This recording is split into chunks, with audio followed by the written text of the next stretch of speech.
எல்லா நலன்களுக்கும் அடிப்படை. அதில் யோகாசனங்கள் முதல் இடத்தை வகிக்கின்றன. இப்பொழுது எளிய முறையில் யோகாசனங்களை கற்றுக்கொள்ளலாம். நிகழ்ச்சியின் முதல் பகுதியாக வருகிறது நலமுடன் வாழ.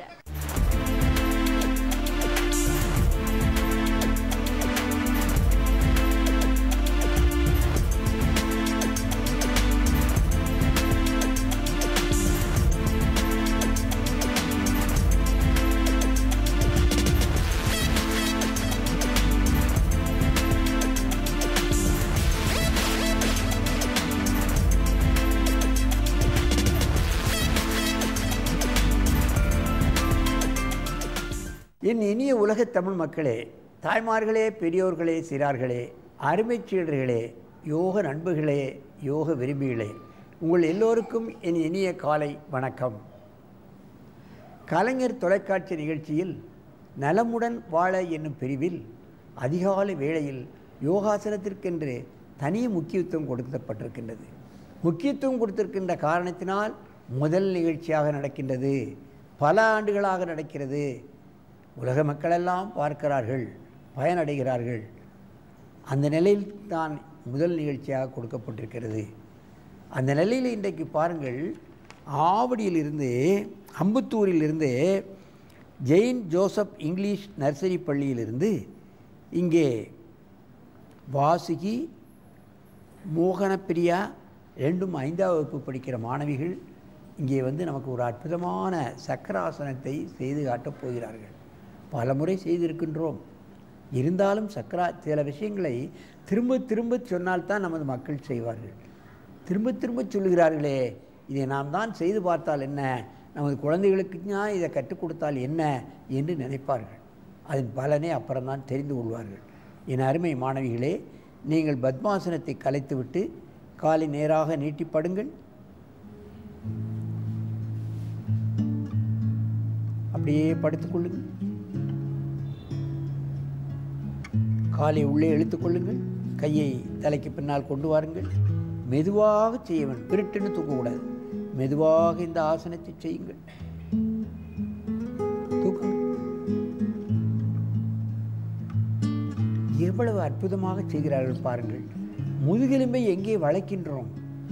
யாரும் வளைப்பதே இல்லை. முதுகெலும்பை வளைக்க வளைக்க வளைக்க அவருடைய ஆயுள் அதிகப்படுத்தப்படுகிறது. நோய் எதிர்ப்பு சக்தி அதிகப்படுத்தப்படுகிறது. நினைவாற்றல், மன உறுதி, மனோதிடமெல்லாம் இந்த ஆசனத்தின் மூலம் கிடைக்கின்றது. மெதுவாக இறக்குங்கள். யாரும் முதுமை வளைப்பதே இல்லை. இப்பொழுது தலையை அங்கே வைத்து காலை இங்கே நீட்டுங்கள். காலை உள்ள இழுங்க. தூங்க. மெதுவாக தூக்க வேண்டும். ஆரம்பத்தில் இதுக்கு ஒரு கடினமான ஆசனம்தான். முடியாதவர்களுக்கு, இயலாதவர்களுக்கு நாம் யாராவது 2 பேர் பக்கத்தில் நின்று கொண்டு கையை கொறுத்து குழந்தைகளுக்கு ஆரம்பத்திலே தூக்கி நாம் உதவி செய்தால் தானாகவே செய்யக்கூடிய நிலை ஒரு வாரத்தில் வந்துவிடும். சரி, மிகவும் குண்டானவர்கள் இருக்கிறார்கள். எப்படி தூக்குவது என்றால், மத்தியிலே ஒரு துண்டை போட்டு 2 பக்கமும் 2 பேர் பிடிந்து அவர்களை தூக்கி நாம் பழக்க வேண்டும். இவைகளெல்லாம் லெகுவாக இல்லை. 4 தலையணையை அடுக்கி வைத்து கொண்டு அதிலே படுத்து முதுகு மேலே இருக்கும்படியாக செய்து தூக்க வேண்டும். இப்படி எந்த வயதிலும் யார் குண்டானாலும் சரி அவர்கள் இந்த ஆசனத்தை செய்து விடலாம். இறக்குங்கள் மெதுவாக. காலை நீட்டி மூச்சை வாங்குங்கள். நன்றாக மூச்சை இழுத்துக் கொள்ளுங்கள். நீங்கள் அப்படியே அப்படி திரும்ப அந்த பக்கம், நீ இப்படி திரும்ப. பக்கவாட்டில் செய்கிறார்கள். பல கோணங்களில் இந்த ஆசனத்தை சொல்லிக் கொடுப்பதே நீங்கள் பழக வேண்டும் என்பதற்காகத்தான். எப்படி கையை வைக்கிறார்கள், கொஞ்சம் கீழே இறங்கிக்குமா, எப்படி கை வைக்கிறார்கள், எப்படி கால் வைக்கிறார்கள், எப்படி தூக்குகிறார்கள் என்பதை மாணவமணிகள் பார்க்க வேண்டும். காலை உள்ளே இழுக்கு. நீங்கள் எங்கே பார்த்தாலும் நோய் என்னவென்றே தெரியவில்லை. மருந்தும் கண்டுபிடிக்கப்படவில்லாத நோய்களெல்லாம் வருகிறது.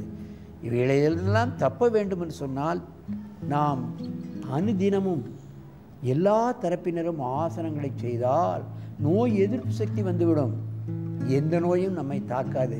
நோய் வந்தால் தானே மனிதன் சாக போகிறான். நோயே வராவிட்டால் 100 வயதை இலகுவாக தாண்டி விடலாம், ஏன் 200 வயதையும் தாண்டி விடலாம்.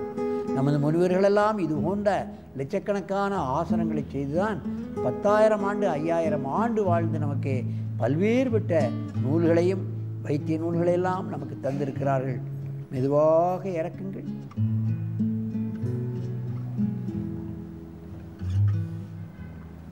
காலை நீட்டி நன்றாக மூச்சு வாங்கிக் கொள்ளுங்கள். அப்படியே எழுந்து உட்காருங்கள், பத்மாசனத்தில் உட்காருங்கள். மற்ற விளையாட்டுக்கள் எல்லாம் இது போன்றது கிடையாது. ஓடுதல், சாடுதல், குதித்தல் இவைகளெல்லாம் பள்ளிக்கூடத்தோடு சரி. நாம் வாழ்க்கை என்று வரும்பொழுது ஓடுவதோ குதிப்பதோ தாண்டுவதோ இதெல்லாம் நமக்கு ஆகாது, முடியாது. அதுக்கு கிரவுண்டு வேண்டும், நமக்கு துணையாக ஆட்கள் வேண்டும். மழை பெய்தால் பனி செய்தால் பண்ண முடியாது. நாம் இருக்கின்ற இடத்திலேயே இது போன்ற ஆசனங்களை செய்து நாம் ஆரோக்கியத்தை எட்ட முடியும். ஆகவே என் அருமை நண்பர்களே, பெரியோர்களே, தாய்மார்களே, எல்லா தரப்பினரும் இந்த ஆசனங்களை பழகி நீங்கள் என்றும் நோயற்ற வாழ்வே குறைவற்ற செல்வம் என்னும் பேற்றினை பெற்று வாழ வேண்டும் என்று கேட்டு உங்களிடமிருந்து விடைபெறுவது ஆசனா ஆண்டியப்பன். வணக்கம்.